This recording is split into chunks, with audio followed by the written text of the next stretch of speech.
Hi,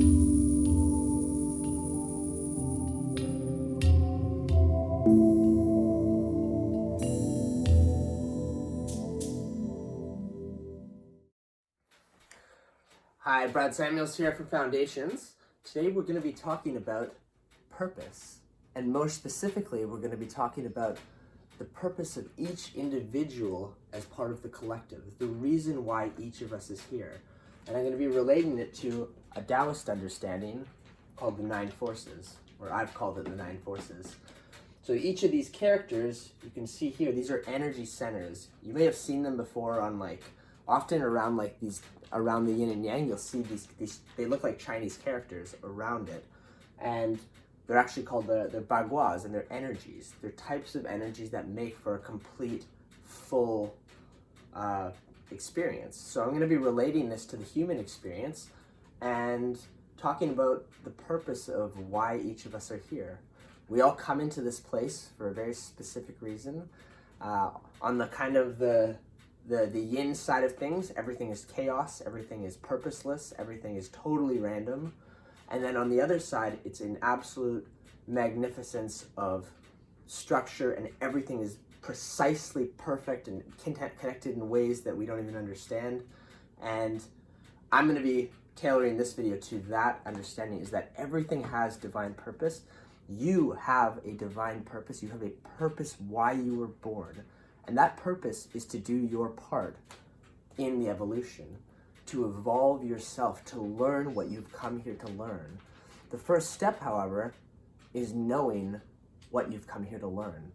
That requires you to understand your gifts, and requires you to understand your vacancies, the things you were not gifted with when you came to this place. And ultimately with that, we get to understand what balance point we came into the world with. So everything is always moving. All of Taoism, actually Taoism is just based on some base understandings that all of nature is trying to come into balance, harmony, and unity at all times. And it's always changing, always moving. And we all come in with these different balance points, and we're trying to, as individuals, come back to balance, harmony, and unity. So we're gonna cover what each of these energy centers are. I'm actually going to introduce them as part of the life cycle. So what energies are the most important at what stages of your life. I'm then going to talk about how they relate to one another, what happens to one energy if another energy is vacant, or it's too high, it's got too much of that energy, how they affect each other and bring us out of balance. And lastly, I'm going to relate that to the purpose of life, and I'm going to use myself as an analogy. So I'm going to explain to you what the purpose of my life is. This framework is really what I'm doing in life. This is what I follow. This is how I dress myself in the morning. Even like the clothing I'm wearing now is based on the energy centers that I'm practicing. I have specific ways I practice each of these energies throughout my days, throughout my life, even throughout the year. And the whole outlook, the whole point is to bring myself into balance, so I can do my purpose, so I can do my mission, so that I can actually be who I was meant to be, who I was born to be. So let's get started. So this first energy down here, this is the most important energy to practice in the early stages of your life, and that energy is creation. It's a creative expression. This is the foundation where everything starts. Everything starts through just first by being created. You know, whether you're starting a business or whatever, first thing you got to do is just get excited and take action and just start creating shit just to get something out there. Like all of evolution works that way. Even in businesses, we just have somebody comes out and says, okay, let's do it, let's go. And that's that expressive energy, like someone who's full of fire. It's a fire, that's the element that's associated with it. It's this fiery element. So I'm gonna write that in. We've got creation.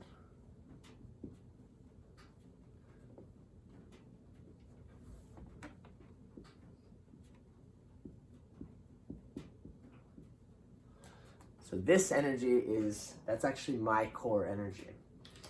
So this is the most important energy in the early part of life. right? So some people are born with it, some are not.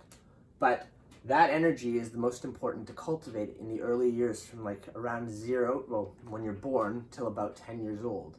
It's not about getting it right. It's not about, you know, having the answers or even talking. The baby is just expressing, and like letting energy flow through them and then express it out into the world. And that's the most important thing to be able to do when you're very, very young. The next energy that becomes more important once you reach around the age of 10 until about 20-year-old, this time of your life, the energy that you need to start to cultivate is the energy of information, learning how to learn. So let's write.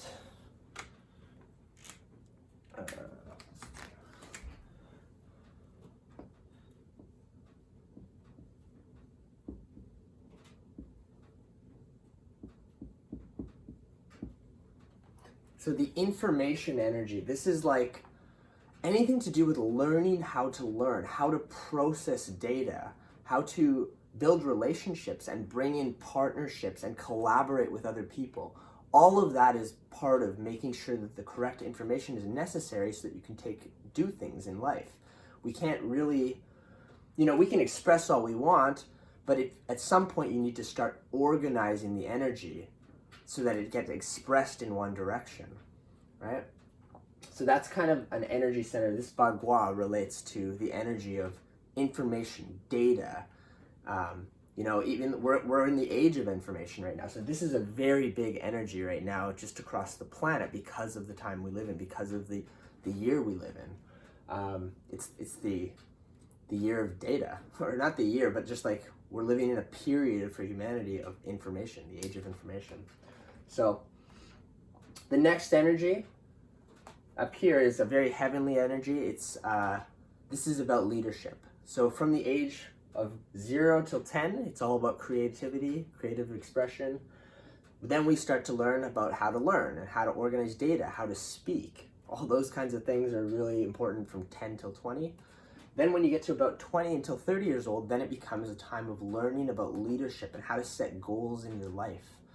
And this is for the goal setters out here. So I'm, you know, I've got a fairly strong, I'm not like crazy in this one, but like that is one that's about goal setting, the ability to set a target, break down your target, take leadership and gather people to follow you as you go after a specific target.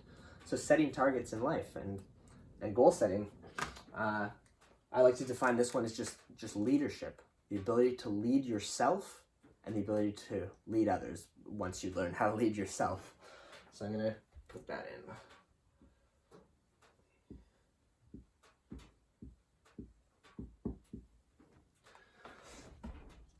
So the next, this is kind of my sense of self. These three right here. This is this who am I, right? I've learned how to express myself. I've learned how to gather the data I'm going to need for my journey. And now I'm learning how to like go after I've figured out the data. Now it's like, what am I going to do? And take action on something and like lead myself at least. And that goes on until about 30 years old. The next stage of life, which is the stage that I'm in right now for my life, I'm 33 years old. And from 30 till 40, the most important energy to cultivate is love. And for a lot of people in the world right now, that love starts with the self. It's the self-love. And I'm going to go really deep into this one at the end when I start to do the analogy of my life, because this is actually the purpose of my life. It's one of the things I was born with a very low amount of. But this is just, to describe the energy, it's just the cultivation of compassion and peacefulness and forgiving yourself, forgiving others. All these things, it just starts with self, whether it's leading yourself or just loving yourself, having compassion for yourself, learning to forgive yourself, learning to bring in that how can you even describe it? It's love, right? But once you do it for yourself, that's the beginnings of learning how to do it for other people. Once you learn compassion for self, you finally start to get to a position where you can have compassion for others and accept them, forgive them for the things that we think that are mistakes or whatever it is. And this is the most important thing. And even in business, this is the time of life to really make sure that you love how your level of service, how you're going to serve the world, that you love what you do and you love how you give back and contribute. A word that really stands out for me is service. That's how I now look at business, and that's even why I'm doing these videos. Like I like doing this. It's fun and I love it, and it's how I want to serve other people. So this is a big one. Love. The next energy that becomes more important, assuming that you do all this perfectly. So you've learned how to, you've taken action to create things, and you know how to express yourself, you know how to learn, and you know how to take action on things and set goals and lead yourself. You love where you're going, you love yourself, and you're in a place where you know that stuff. The next energy that's very important is having a wind energy, an ability to, so this is wind.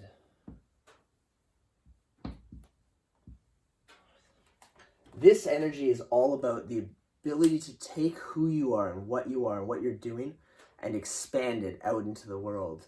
It's a wind energy, the ability to take risks in your life, to go on a true adventure and go after what you actually believe in, right? Very important energy.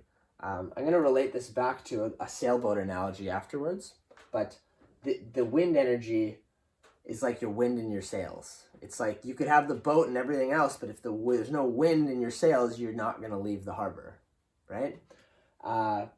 But I like to summarize that as it's just like the ability to take risks in life, to take a chance, to go on a true adventure without actually knowing all the things, right? Sometimes we don't have all the information and we just need to take action, take a risk anyways. And that's, another good word for that one is momentum. Gathering momentum, which requires directed energy, just like what you meet people all the time, actually. Like some people, you meet them and whatever they touch, it just takes off. They've got a strong wind energy within them. Who they are is just gathers wind and momentum, and then it takes off. So it's those people, it's very important that they are careful with what they touch, because if they get involved with it, it just takes off. This is like an Elon Musk or something, right?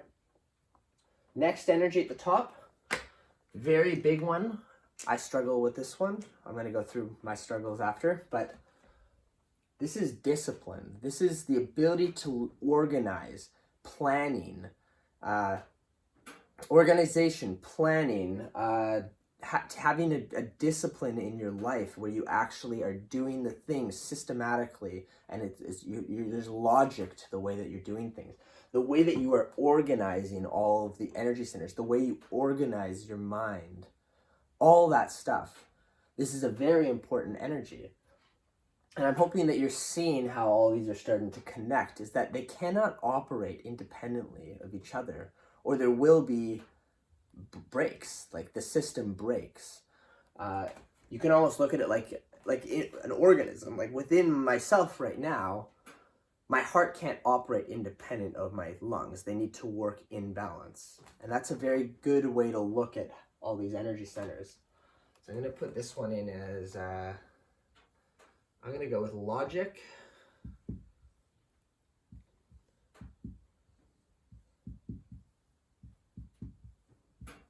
Logic and discipline. Honestly, I'm really trying to summarize these, because you could go into, I could talk all day on just one of them, and it's not exactly do justice to just try and summarize it with one word. But yeah, that's like organization. How you organizing your mind and your life and organizing all the other energy centers. Next energy. And so also logic, the ability to do all that organizational stuff, that becomes most important at the age of around, like especially after your wind energy takes off. Right? If you go into a massive stage of growth, say you're even a company. I like to relate things back to company because I come from the business world. But if I go through a massive stage of leverage, like I take out debt in order to grow my company, which would be taking a risk and a chance to go on like an adventure to grow what I believe in, because ideally I love what I'm doing, and so I'm willing to take that risk, it expands rapidly, but then I need to go into a stage of, holy crap, there's a mess. It's chaos now. The wind energy is just taking this thing by storm. Now I need to organize all of that stuff that just happened, this massive growth. It needs to get organized. So, let's just assume that also you've done all that. You've organized the crazy expansion within yourself, within your team, within the world around you, your community. Maybe you're a world leader, right? You see world leaders all the time. They just aren't organized. They have a lot of wind energy, but they don't know how to organize all the wind, the expansion that they've created. So the next energy, which becomes more important in the later part of your life. So this is almost 50 to 60. This is like later in life, but this is that CEO energy. You are very well respected. You are credible in your field. You are a figure of authority. This is like a motherly abundance energy. It's just like you radiate abundance. People want to follow you. This, if you were to relate this to like a company, this is like the CEO energy. The CEO energy. They're just, you see these people, and people who exude a lot of this energy are just credible. They look like, you're like, I'll follow that guy. If he's doing if he's in that realm, it's someone you follow. They end up being quite linked to the leadership stuff, right? Or they end up being the leader of a movement, or someone sets some goals. This is the guy who steps in to actually take the authoritative stance on it. So this is an earthly abundance energy. And I'm going to call it, I guess I'm going to go with abundance.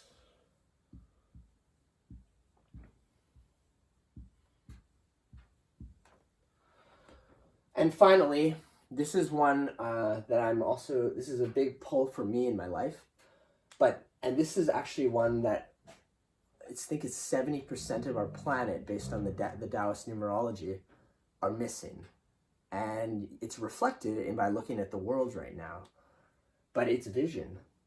You have to have a vision of what you're creating in life. Where are you going? What are you doing? What is my life about? Why am I here? Right? Without the vision, you could have all the other things. You could have the energy, the expression. You got the data. You've got the information. I know what I need to know. I'm ready to go. I've set the goal. Let's take some action. I'm ready to take action, take leadership. And I'm super stoked on this journey. I'm in love with like life, and I'm ready to go. I've got like a whole team, the wind energy. That's like, I built a team who's on board with me on this whole journey. And, we've got it all organized. We're ready to go. Like, let's go. And we've got the captain, right? So I'm going to start relating it to the sailboat analogy here. But we got the captain, and where are we going? And everyone on the team is looking, I don't know. I'm stoked. I'm ready to go. But I don't know where we're going. Nobody drafted the map. Nobody has visualized the end game. And what happens when you don't have vision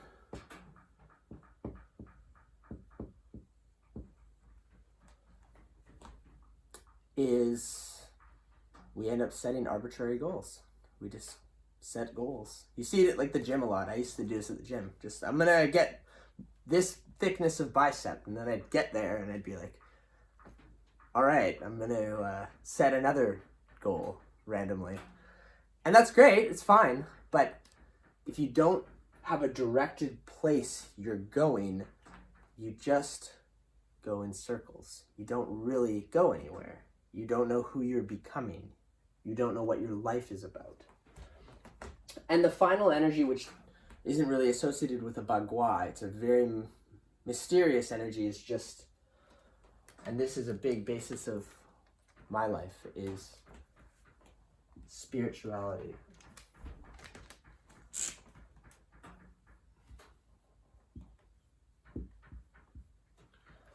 Spirituality. Very hard to define this one.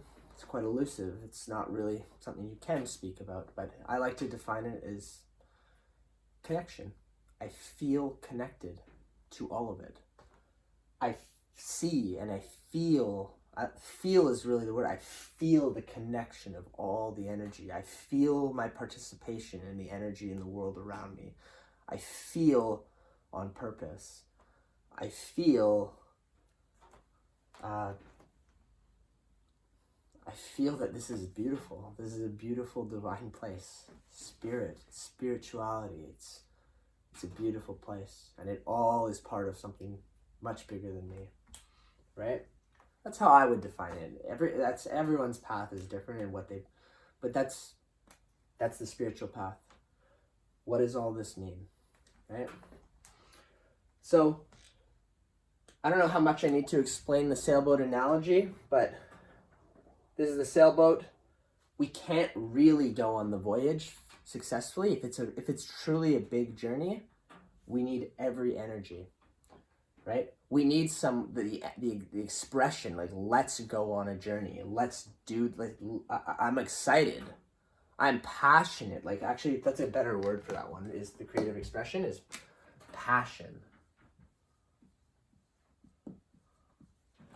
Passion. I'm passionate. Like, the team's passionate about it. Okay, let's start. We need the information.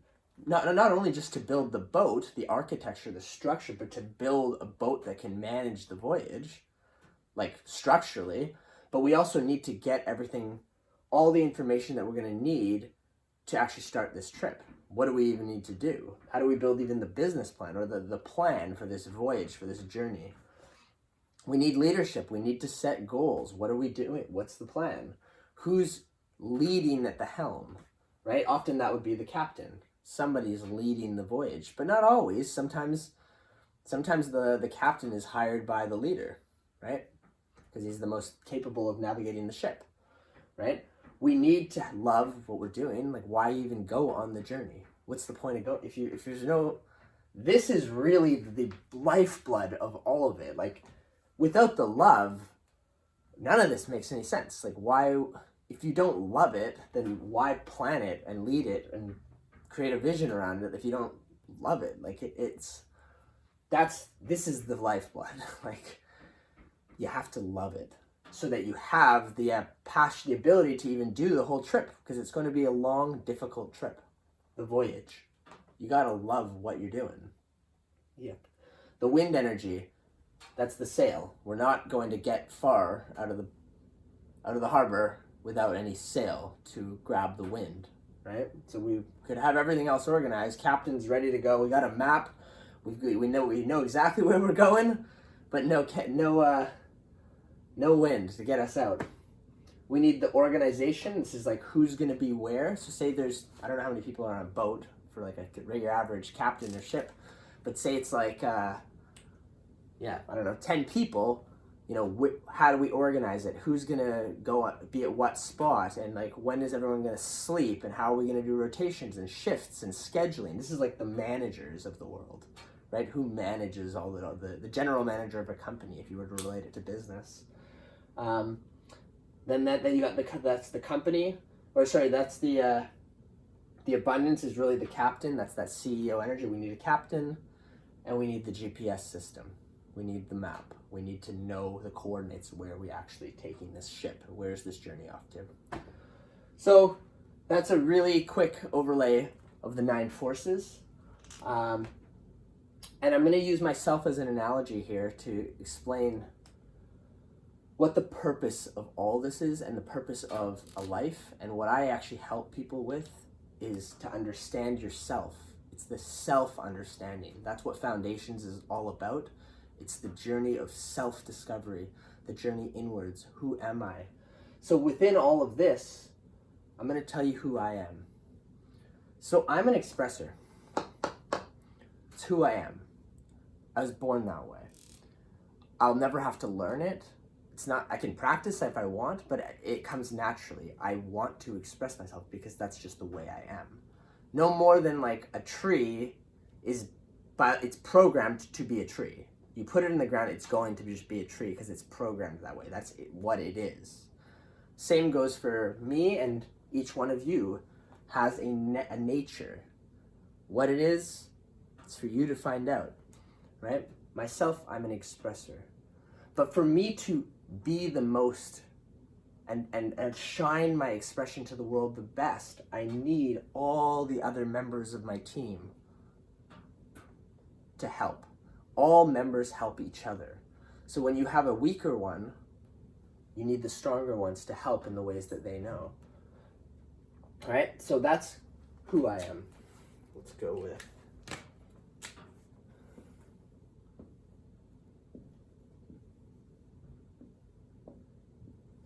knowing who you are is very important for your journey. This video is an outlet for me to be who I am, right? I'm here expressing because I love this stuff. I like what I'm doing right now, just making videos and I mean, honestly, I don't even care if anyone watched these videos. I just think this is fun. But I'm creating an outlet through my business where I can be myself, who I'm meant to be. The next one is that we are all born with strengths. So that's this. We all have strengths.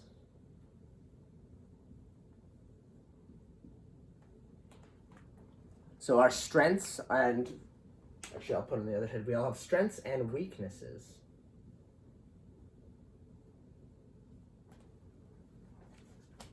So these are things that we particularly have a bit better of we're a little bit of gifted with it, right? It comes easier to us, right? So I want you to look at all of these and just think of it like a graph, and they're trying to come into balance because we need them to match up, to actually coordinate with each other. If something's way out of whack, then it's hard for them to really communicate effectively, or it's going to be missing the ingredient it needs. It's kind of like the boat missing the ship, missing the sail, right?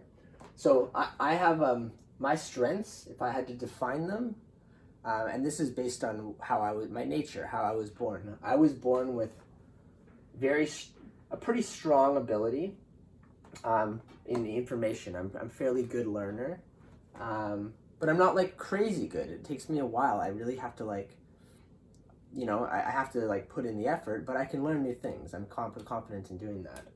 I'm pretty good at goal setting. I'm not the best in the world, but I have a good acumen and a desire, an internal desire to want to set goals, right? It's just part of my nature. It's not like I had to learn how to set goals, I want to. That's just the way I am, right? And then the next one here, which is kind of the theme of my life, it's the overarching theme is vision. I'm a visionary person. So here, I want to make sure I don't mix this up too much. But there's the who am I. So in my case, it's actually, you know what? Sorry, I have mixed this up. The who am I is who am I as a person. So I related it to the tree analogy. So the tree analogy is basically the tree is seeded to become a tree. In my case, I'm a visionary person. So visionary people, they're kind of daydreamers. They tend to vision comes to them. They get into their head and a vision will take them off. And it's very strong, it's crystallized, it's clear, and yeah, it kind of dominates your consciousness. Not everyone is like that, right? A lot of people struggle to create a true vision. And the thing with the visionary people is, like myself, is that the vision pulls me, right? A vision manifests within me, and then I just kind of have to do it. That's how it seems to me often. So strengths and weaknesses are just things that you have a gift for them, almost. The next one here is actually your gifts. You have a natural act, a natural ability for them, right? You were born with a gift in that area, and it could be any of these. Some of us have multiple gifts. And then the actual purpose of life, though, and this is called the mission. Another word for mission the mission and purpose of your life is vacancy. So this is a very important part to note in this video. The mission is the things you were not born with. And those things are your vacancies. You don't have them. You just don't have them really. It's very low, very weak, and it impacts everything else, right? You could be the greatest leader or have all this acumen for leadership and a great vision, but if you don't love yourself, it will impact your ability to lead other people, your ability to have the confidence to be the leader that you were born to be, right? To follow that grand vision, right? I can't if I don't believe in myself, if I don't love myself, if I don't trust myself, right? So you can kind of see this. But the mission or the vacancies is another word. I'm going to write that in.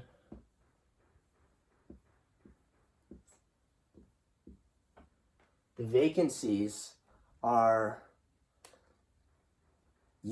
that's what you're here to do. You are here to evolve the vacancies. It's what your soul is craving. It wants to learn that which it was not born with in order to become a whole and complete unit, to evolve. You don't need to learn your gifts. You don't need to learn your nature in the sense that like you have to, just like me, this comes naturally. That's just the way I am. I'm a creative, expressive person. It's not like I need to go home and practice, like, how do I express myself? Like, I don't even know how to not express myself, right? So this whole division here is the first part of life. It's that 1 until 30 is this whole part. And I was born with a very strong sense of this. So I had I would say kind of an easier early part of my life because I have a lot of strengths in these early areas. My life challenge, and you might not see it, and I'm going to explain why, but it's actually love. The purpose of my life is to learn about compassion, love, and calmness and stillness. I'm a very fiery energy, like overly fiery, that it almost can, until I learned a little bit more about like contemplation and how to do inner work, I'm so expressive that I almost trick myself into the fact of like thinking I love myself, but it can be a very egoic way of looking at it. Just because I'm expressive, it can look to the outer world or even myself sometimes like I actually love myself. But when you take away the expression, I'd start to get anxiety, and that's how I really started to learn about that I had work to do in the departments of self-compassion, self-love. And now I have all sorts of things, and I've devoted my entire company to my vacancy.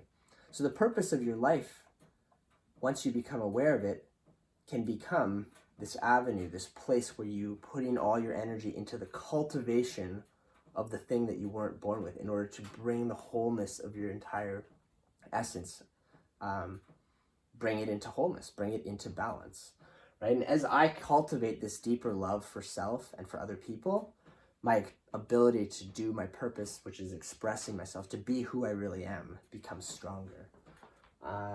So that's why at Foundations, our mission, our purpose, the mission of the company is to live with less fear and more love, which is the polarity of love. I want to live with less fear, like learn to come from a place of love. And that's the practice of what I want to bring first to myself. And now I'm coming to a place in my life where I want to share that and help other people to learn about love and to focus on it. To do that, you have to think about it. You have to read about it. You have to study the things that we want to learn and put our attention on it, right? Putting our attention and focus on something is what expands it, right? That's even in business, you want more money, you need to focus on money. And that will lead you to a very specific frequency, a very specific outcome, which is more money, ideally. But if you want more love in your life, you have to focus on love and forgiveness and compassion. And that is something that I had to do for myself. And I've come a long way. And I had to put aside my expression for a while so that I could really look at myself when you take away the things that I was shielding. basically they're like, it's like shadowing. It's like I'm using expression to like compensate for a lack of true, authentic self-love and compassion, right? So for a while I had to step back from my expression in order to see it properly, that it was weaker for me. And now I'm studying it, and now I'm teaching it, and now I've devoted my whole company and life to it. That's the mission of the company, is to do the thing that I wasn't born with. We end up being the teachers of the biggest challenge we ever overcame. The best teacher is always the one who overcame the challenge. It's kind of like going to Alcoholics Anonymous. The guy at the front teaching the class or supporting the group is someone who overcame alcoholism, right? He will be the most suitable person to teach that class and to hold that space because he's done it. Just like it would be very difficult for me to teach expression because I never learned it. I don't know how come I'm this way. I just am this way. So this is the purpose of my life. And all these other ones can help me to develop the one that I'm weakest in. The other one that I also have as a weakness is a discipline. So now, it just like I grew up with very low discipline, just like go with the flow. And over the years, I've now really refined this, and I practice it because I'm weak in it, and I actually teach it now as well, is discipline. So it's funny looking at it, it's like these two things, as I cultivate them in my life, it's allowing my gifts to shine more, right? And it's bringing and making me a more purposeful, whole person. So that is a bit about the 9 forces. Helps you understand who you are, what the point of your life is, like who you are as an essence, what's the seed of who you are, and your gifts and the strengths, the tools that you have for your journey. And as you can see, like there's a lot of discussion on any given one of these. Vision, very big one that I've been working with a lot of people on, is where are you going? And until you know who you're becoming, what you need to cultivate, it's very hard to know the vision. So for me, my vision is to heal, to help people on their healing journey, to help them heal and find self-love. That's what we need more of in the world. And I'm one of them. So I'm committing to it. I've committed to that. So, yeah, that's an introduction to the 9 forces that guide our life. It comes from the Daoist philosophy of that everything is seeking balance, harmony, and unity, and everything is moving, well, at least for human beings, this is a very practical way to look at it. We're coming at it from a very practical way, but there's different energies to practice, and they all help each other. They all work together, right? With like I was saying, if I'm strong in vision, how can I use my vision to visualize love within myself, to visualize compassion, right? Or how can I use my strong sense of passion and expression to bring passion to the love in my life? Actually, right now I'm practicing love today. This is the color associated. So all these have colors and whatnot. But this color is specifically for practicing love. That's why I've actually drawn, all these colors are associated to each of the bagwas. And it brings intentionality to the practice of each of these energy centers, right? So that's how I bring balance into my life, is by practicing all the energies, not just giving all the attention to one, right? It's not all about any given one of them, right? They all are equally weighted and equally important. Anyway, thank you for watching. Thank you for giving me your attention. I hope this helped. And may your highest intentions be realized and all my relations. Have a good day.